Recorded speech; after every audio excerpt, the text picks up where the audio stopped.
Hi everyone, it's Ardith, and today I'm here with a card for a Jillian Vance design. It has a sunny late summer scene, a field of sunflowers under a bright blue sky.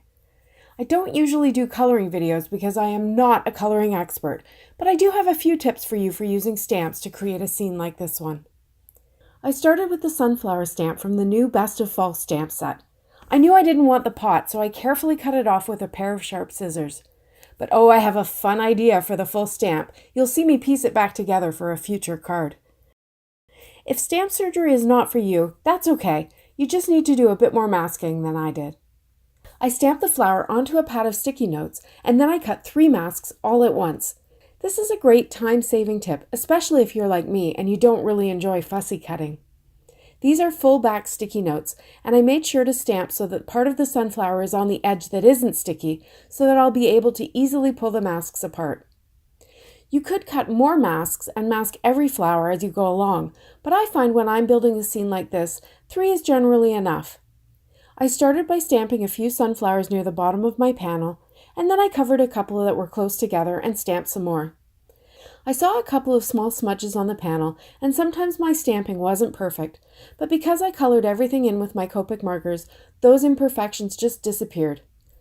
I moved all over the panel, stamping the flower and moving the masks, and as I got higher on the panel, I used another scrap to mask my previous stamping. I kept going until I had the panel about half full of sunflowers. Next, I started the coloring with the leaves.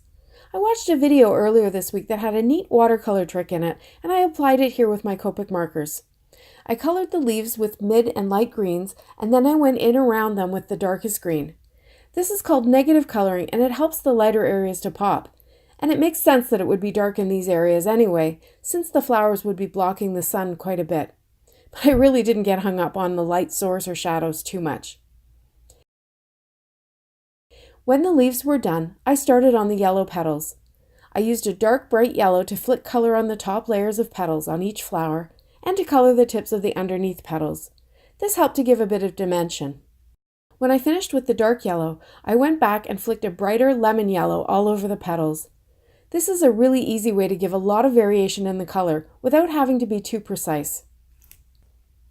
The next step was the flower centers. I chose 3 shades of a grayish brown and colored the centers in order, lightest, mid-tone on the left side, and then darkest on the very left edge of each center. The contrast in these colors give the flower centers some dimension.